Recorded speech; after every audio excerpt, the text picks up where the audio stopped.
Good morning, 12th class. How are you all? Hope you all are good. So class, we are on chapter number 4 of geography of our book India, People and Economy, and we are talking about the human settlement basically in India. ठीक है, तो हमने start कर लिया था अपना chapter. We just did introduction of the chapter कि settlement actually में होता क्या है और किस तरीके से एक मेन डिपेंडिंग अपॉन कितने कितने एरिया पे सेटल है, क्या डिस्टेंस है और बहुत सारी चीजों पे डिपेंड करता है कि कैसी सेटलमेंट है। और हमने एक डिफरेंस भी कर लिया था between rural and the urban settlement. Now we will start with types of rural settlement. ठीक है, टाइप्स ऑफ रूरल सेटलमेंट जब हमने स्टार्ट किया था तो अगेन एक इंट्रोडक्शन हमने कर लिया था कि अगर हम देखें कि सेटलमेंट किस टाइप का है वो बहुत चीजों पे डिपेंड करता है। इंटर हाउस डिफरेंस कितना है, मतलब दो तीन जो हाउसेज है उनके बीच में कितना डिफरेंस है, बिल्ट अप एरिया क्या है, इसके अलावा बहुत सारे और रीजंस है जिससे हम देखेंगे कि सेटलमेंट में डिफरेंस होता है। जैसे हम बोलते हैं क्लस्टर जनरली अपने नदर्न प्लेन्स में होते हैं, और भी बहुत सारे सेवरल एरियाज है जहाँ पे अलग अलग टाइप के रूरल सेटलमेंट होते हैं और वेरियस रीजंस है उसके पीछे, जिनमें से हमें पता है फिजिकल फीचर्स। ऑब्वियसली हमने कल डिस्कस किया था दैट अगर टेरेन है, ऑल्टीट्यूड कैसा है, क्लाइमेट कैसा है, पानी की अवेलेबिलिटी कैसी है, इसके ऊपर क्या डिपेंड करता है कि वहां की सेटलमेंट कैसी होगी। सिंपल टर्म्स में अगर प्लेन एरिया है तो लोग वहां ज्यादा सेटल करेंगे। एग्रीकल्चर प्लेस हमें पता है विलेज वाली एरिया होगी, रूरल एरिया होगी, और अगर फर्टाइल है तो वहां पे लोग ज्यादा सेटल होना पसंद करेंगे। तो वहां जनरली अपना क्लस्टर काइंड ऑफ अपने सेटलमेंट देखेंगे। ठीक है, उसी तरीके से जहां वाटर अवेलेबिलिटी होगी वहां पे भी लोग कैसे सेटल होंगे, अलग अलग उसके स्पेसिफिकली अपने पढ़ेंगे। पर हमें इतना ध्यान रखना है कि ये फैक्टर्स और कंडीशंस रिस्पॉन्सिबल है for different type of rural settlement, और ये कैसे है ये हम आगे पढ़ेंगे। इसके अलावा कल्चर और एथनिक फैक्टर्स बहुत इंपॉर्टेंट है कि वो कल्चरली क्यों इंपॉर्टेंट है वो जगह, क्या किसी रिलीजियस जो आइडियोलॉजी है उनके लिए वो जगह बहुत इंपॉर्टेंट मानी जाती है, तो वहां कैसे, इसलिए वहां अलग टाइप का सेटलमेंट होगा। सोसाइटी कैसे वहां पे डिवाइडेड है उससे भी फर्क पड़ता है कि सेटलमेंट कैसे होगा। थर्ड हमारा आ जाता है सिक्योरिटी फैक्टर। अगेन लोग हमेशा ऐसी जगह रहना चाहेंगे जहाँ पे पीस हो, हार्मनी हो और प्रॉपर डिफेंस हो against thefts and robberies etcetera. तो इन सब फैक्टर्स को कंसिडर करके हमने अपना जो रूरल सेटलमेंट है उसको 4 टाइप्स में डिवाइड किया है। ठीक है, so you need to understand कि रूरल सेटलमेंट या हम बहुत सारे फैक्टर्स हैं जो रिस्पॉन्सिबल होते हैं अलग अलग टाइप के सेटलमेंट्स के लिए, physical features, cultural and ethnic factors और सिक्योरिटी फैक्टर्स। ठीक है, तो इसके बेसिस पे एज आई सेड कि रूरल सेटलमेंट को हमने 4 टाइप्स में डिवाइड कर रखा है। क्लस्टर्ड, जिसको एग्लोमरेटेड भी बोलते हैं, न्यूक्लिएटेड भी बोलते हैं, सेमी क्लस्टर्ड और फ्रेगमेंटेड, फिर होता है हैमलेट, उसके बाद होता है डिस्पर्स और आइसोलेटेड। तो अगर हम क्लस्टर्ड या एग्लोमरेटेड की बात करें तो ये हम देखेंगे कि ये क्या होता है, कॉम्पैक्ट और क्लोजली बिल्ट हाउसेस होते हैं, आपस में बहुत आसपास होते हैं। ये इस टाइप की जो विलेजेस होती है उनका जनरली क्या होता है, लिविंग एरिया अलग होता है, जो कि जिसके चारों तरफ क्या होता है, फार्म्स होते हैं या पैस्चर्स होते हैं, या फिर जो भी आपका प्राइमरी एक्टिविटी से रिलेटेड जो भी आपकी आप जो भी एक्टिविटी करते हो वो क्या होगी, वो सराउंडिंग एरियाज में होगी। ठीक है, सो अगेन आई रिपीट, क्या होता है यहाँ पे जनरली हम बोल सकते हैं एक बीच में, अगर हम एकदम सिंपल टर्म्स में समझना चाहे, रेजिडेंशियल एरिया एक साथ होती है। तो रेजिडेंशियल एरिया होती है बीच में, और उसकी चारों तरफ क्या होता है, उसके चारों तरफ होती है फार्म्स, फार्मिंग के लिए, और पेस्चर लैंड उसके ही अराउंड होता है अगर वो एरिया पेस्चर के लिए ज्यादा सूटेबल है। बार्न्स होते हैं, बार्न्स क्या होते हैं, बेसिकली लार्ज बिल्डिंग जहाँ पे हम लोग स्टोर करते हैं ग्रेन वगैरह। ठीक है, ये सारी चीजें।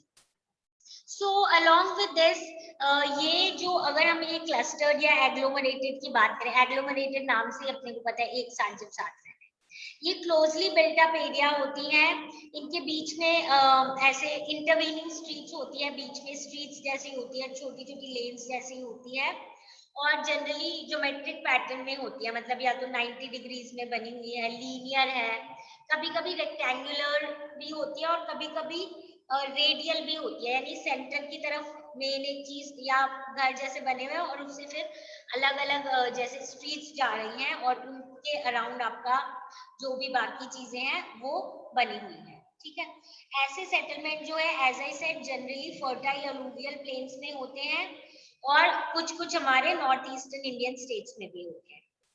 यहाँ पे क्या होता है, जनरली जो लोग हैं वो एक साथ इसीलिए भी रहते हैं सिक्योरिटी और डिफेंस पर्पसेस के लिए। इसका एग्जांपल है बुंदेलखंड रीजन सेंट्रल इंडिया का और नागालैंड।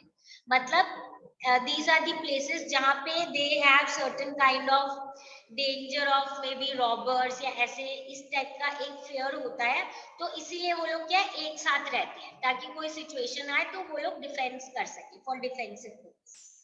यानी जो फर्टाइल अलूवियल प्लेन्स है हमारे नॉर्दर्न इंडिया में और नॉर्थ ईस्टर्न स्टेट्स में, वो इसीलिए है कि बाकी पूरे बड़े एरिया में वो एग्रीकल्चर करते हैं और समवेयर एक साथ वो लोग रहते हैं। और सेफ्टी पर्पस के लिए बुंदेलखंड और नागालैंड में एज आई सेड की ताकि एक साथ रहेंगे तो इट इज बेटर। राजस्थान में ये चीज क्यों है, स्केर्सिटी ऑफ वाटर के लिए है, यानी जहां पे वाटर की अवेलेबिलिटी होती है लोग उसके आसपास क्या करते हैं, रहना चाहते हैं ताकि वो आराम से वाटर रिसोर्स का यूटिलाइजेशन कर सके and for water they do not have to travel very very far off. तो वो लोग जहाँ पे वाटर की इजी अवेलेबिलिटी होती है वहां पे ज्यादा सेटल करते हैं। ठीक है, we are here talking about those areas of Rajasthan which are very water deprived, जहाँ पे पानी की बहुत स्कैर्सिटी होती है।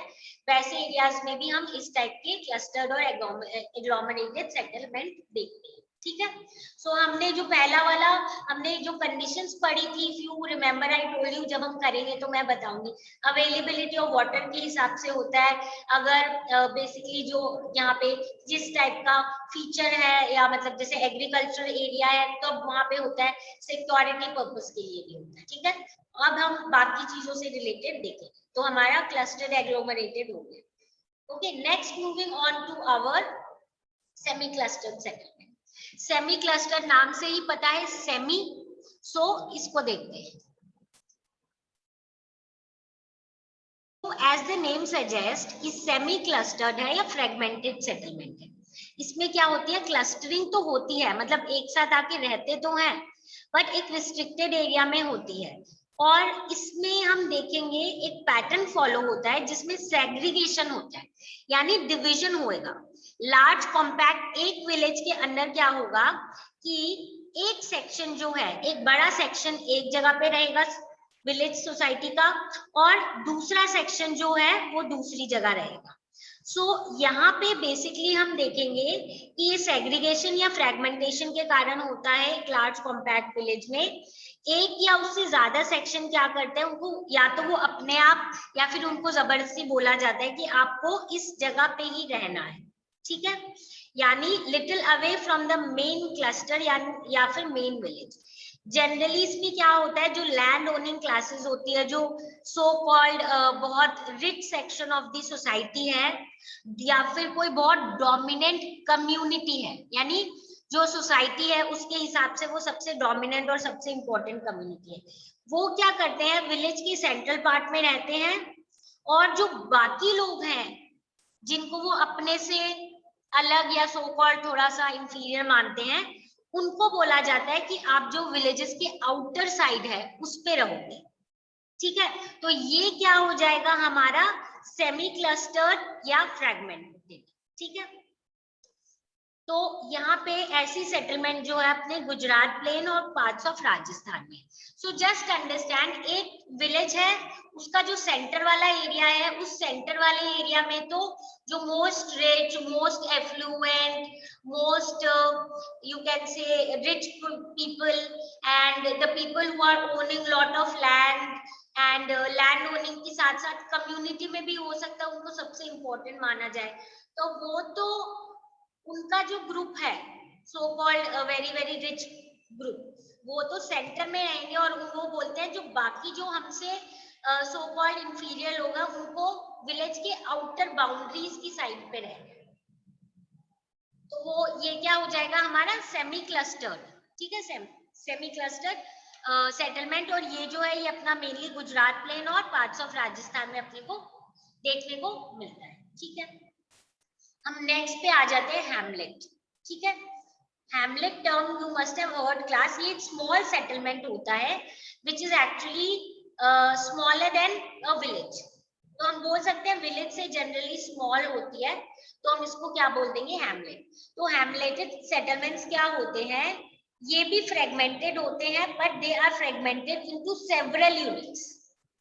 बहुत सारी यूनिट्स में ये सेपरेटेड होते हैं और हर यूनिट का जनरली एक लोकल नाम भी दिया हुआ होता है भाई, जैसे धानी, नागला, पाली, पारा, पन्ना, आपने सुन रखा होगा। ऐसे करके there are many as I said local names that are given to these small small settlements, ठीक है। और ये हमारे इंडिया में बहुत पार्ट्स में अपने को मिलेंगे। ये जो सेगमेंटेशन है जनरली लार्ज विलेजेस में होते हैं और सोशल और एथनिक फैक्टर्स से रिलेटेड होते हैं। ऐसे विलेजेस हमें इंडिया के बहुत पार्ट्स में मिल जाएंगे, मिडिल और लोअर गंगा प्लेन में, छत्तीसगढ़ में, lower valleys of the Himalayas. तो हम बोल सकते हैं एक तरीके से इसमें क्या होता है कि बहुत चीजों के बेसिस पे हमने विलेज को छोटे छोटे ग्रुप्स में डिवाइड कर दिया। हैमलेट को ऐसे हम सिंपल हिंदी में बोले छोटा गांव जैसे। तो हमने क्यों डिवाइड किया है इसको class, on the basis of kind of social factors और एथनिक। तो आप इसको रिलेट कर सकते हो कास्ट सिस्टम से भी, ठीक है। समवेयर हो सकता है कास्ट सिस्टम के बेसिस पे या इकोनॉमिक स्टेटस के बेसिस पे। जैसे पिछले वाले में हमने देखा था सेंटर है, बाकी को बाउंड्रीज पे कर दिया, पर इसमें तो बहुत छोटे छोटे पोर्शंस में हमने डिवाइड कर दिया, ठीक है। ऐसे जो सो कॉल्ड हैमलेट सेटलमेंट है ये हमारे इंडिया में अपने को बहुत जगह मिल जाएंगे, as I said middle lower Ganga plain में, छत्तीसगढ़ में, even the lower valleys of Himalayas. तो ये हमारे हैमलेट वाले आ जाते। नेक्स्ट आ जाते हैं हम डिस्पर्स्ड सेटलमेंट। डिस्पर्स सेटलमेंट या इसको आइसोलेटेड भी बोल सकते हैं, नाम से हमें पता चल जाता है। आपने देखा होगा बहुत दूर दूर पे आइसोलेटेड हट्स होते हैं या फिर हैमलेट्स ऑफ फ्यू हट्स, यानी हैमलेट का भी और छोटा, बहुत छोटे छोटे, मतलब ऐसे नहीं है वो पहले वाले में तो ऐसे था एक विलेज के अलग अलग बहुत सारे पार्ट जैसे हो गए, दूर दूर हैमलेट जैसे सेटलमेंट हो गए। और इसमें बहुत ही कम नंबर ऑफ हट्स होती है, एक दो ही होंगी या फिर हैमलेट्स होंगी बहुत इनर वाले एरियाज में, जैसे कि स्मॉल हिल्स में या किसी फॉरेस्ट में कोई ऐसे ट्राइबल ग्रुप्स जैसे हैं।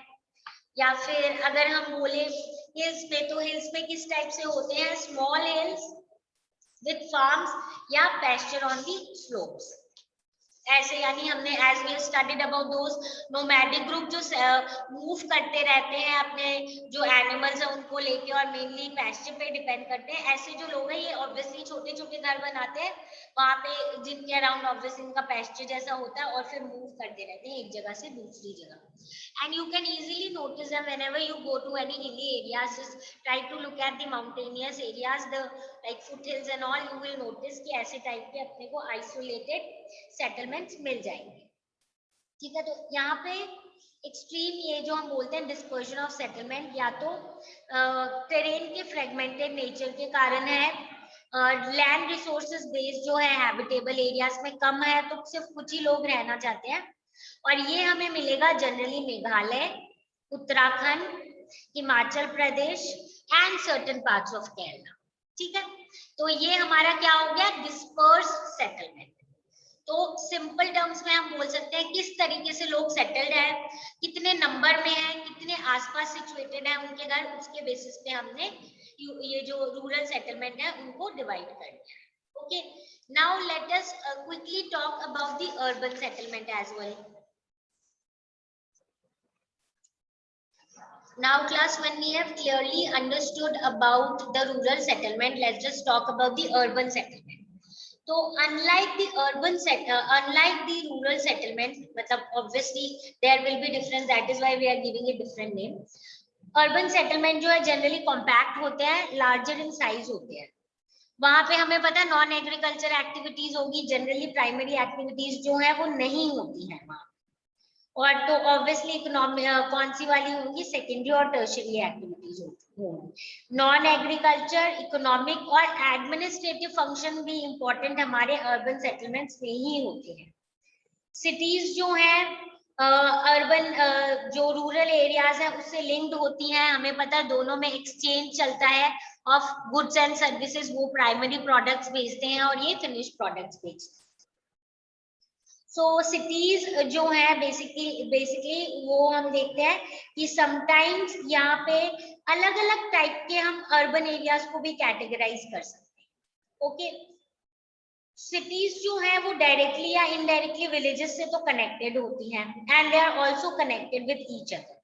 सो जो exchange of goods and services है वो डायरेक्टली परफॉर्म किया जाता है या फिर sometimes through series of market towns, यानी बीच में टाउन्स वगैरह होते हैं, फिर उसके बाद विलेजेस वाले टाउन्स में आके चीजें खरीदते हैं और जो टाउन्स वाले हैं वो विलेजेस के सामान को खरीद लेते हैं। तो डायरेक्टली इनडायरेक्टली विलेजेस से ही क्या होती हैं, कनेक्टेड होती है। सो हमें ये बेसिक तो पता चल गया है कि what exactly somewhere is our urban settlement। ठीक है, अब हम देखेंगे जो हमारा अर्बन सेटलमेंट है उसके हिसाब से अगर हम देखें तो और उसको क्लासिफाई करने की कोशिश करें तो हम उनको इनिशियली क्लासिफाई करेंगे इन 3 categories, ancient towns, medieval towns and modern towns. Okay, ये हम on the basis of evolution कर रहे हैं। एवोल्यूशन का क्या मतलब कि ये टाउन्स कैसे इवॉल्व हुए हैं, पहले किस चीज के लिए इंपॉर्टेंट थे और अभी भी उनकी इंपॉर्टेंस उसी रीजन से अगर है तो हम उनको उस पर्टिकुलर कैटेगरी में रख देते हैं और वो किस हिस्टोरिकल टाइम पीरियड में डेवलप हुए थे उसके बेसिस पे हम कैटेगराइज करते हैं। तो टाउन्स इंडिया में हमें पता है स्टार्टिंग से फ्लरिश है। हमने हड़प्पन सिविलाइजेशन के बारे में पढ़ा, तब हमने बोला था सबसे पहले इंडिया के ऐसा एक सिविलाइजेशन था जिसमें हम बोल सकते हैं कि सो कॉल्ड सिटीज था according to that time period.